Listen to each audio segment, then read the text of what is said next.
Generally child marriages అనగానే west Bengal, Bihar లాంటి states గుర్తొస్తుంటాయి మనకి. కానీ ఇండియాలో చైల్డ్ మ్యారేజెస్ ఎక్కువగా జరుగుతున్న టాప్ 5 స్టేట్స్లో మన ఆంధ్రప్రదేశ్ కూడా ఉంది. సౌత్ ఇండియాలో అయితే ఫస్ట్ ప్లేస్లో ఏపీ, సెకండ్ ప్లేస్లో తెలంగాణ ఉన్నాయి. అసలు ఈ చైల్డ్ మ్యారేజెస్ గురించి సర్వేలు ఏం చెబుతున్నాయనేది ఈ రోజు మన బిగ్ స్టోరీలో.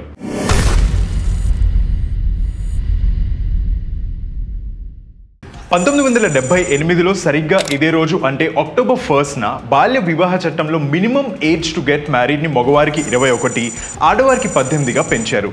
దీని ప్రకారం అంతకంటే తక్కువ వయసు వారికి పెళ్లి చేయడం చట్టరీత్యా నేరం. అయినప్పటికీ అప్పటి నుంచి ఇప్పటి వరకు చైల్డ్ మ్యారేజెస్ ఆగలేదు. ఇంకా చెప్పాలంటే మన దేశంలో ప్రతిరోజు 3 ఆడపిల్లలకు బలవంతంగా బాల్య వివాహాలు చేస్తున్నారు. నేషనల్ ఫ్యామిలీ హెల్త్ సర్వే 2019-21 ప్రకారం చైల్డ్ మ్యారేజెస్ ఎక్కువగా జరుగుతున్న టాప్ 5 స్టేట్స్లో వెస్ట్ బెంగాల్ 42.3%, బీహార్ 40.3%, త్రిపుర 39%, జార్ఖండ్ 34.7%, ఆంధ్రప్రదేశ్ 33%గా ఉన్నాయి.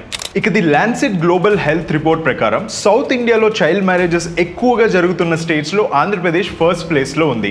ఏపీలో ప్రతి 4 ఒక మహిళ, తెలంగాణలో ప్రతి 5 ఒక మహిళకు బాల్య వివాహం జరుగుతున్నట్లు ఈ రిపోర్ట్ వెల్లడించింది.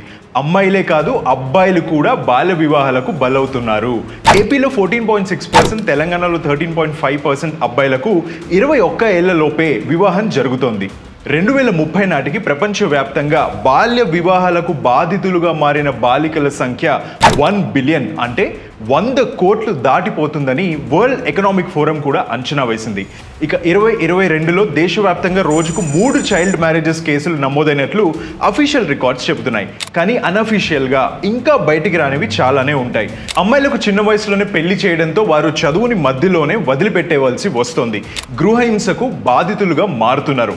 ఇన్ఫెంట్ మోర్టాలిటీ రేట్ పెరుగుతోంది.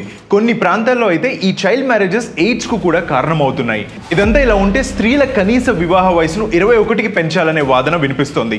మరోవైపు అమ్మాయిల కనీస వివాహ వయసును పెంచితే బాల్య వివాహాలు ఆగుతాయా అని దీనికి కౌంటర్ కూడా పడుతోంది. అయితే నిజంగా చెప్పాలంటే మారాల్సింది చట్టాలు, నిబంధనలు కాదు.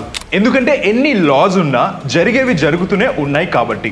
ముందు మనుషులు మైండ్ సెట్ మారాలి. చిన్న వయసులో పెళ్లిళ్ళు చేయడం వల్ల నష్టాలే తప్ప లాభం ఏమీ ఉండదనేది ప్రజల్లో అవగాహన రావాలి. అప్పుడే బాల్య వివాహాలు తగ్గి women empowerment or gender equality వంటివి మెరుగుపడతాయి. మరిన్ని ఇంట్రెస్టింగ్ ఎక్స్ప్లెయినర్స్ కోసం అండ్ బిగ్ స్టోరీస్ కోసం వే టు న్యూస్ యూట్యూబ్ ఛానల్కు సబ్స్క్రైబ్ చేసుకోండి. అట్లానే వే టు న్యూస్ని ప్రతి నిమిషం కష్టమైనా సరే ఫ్లిప్ చేస్తూ ఉండండి.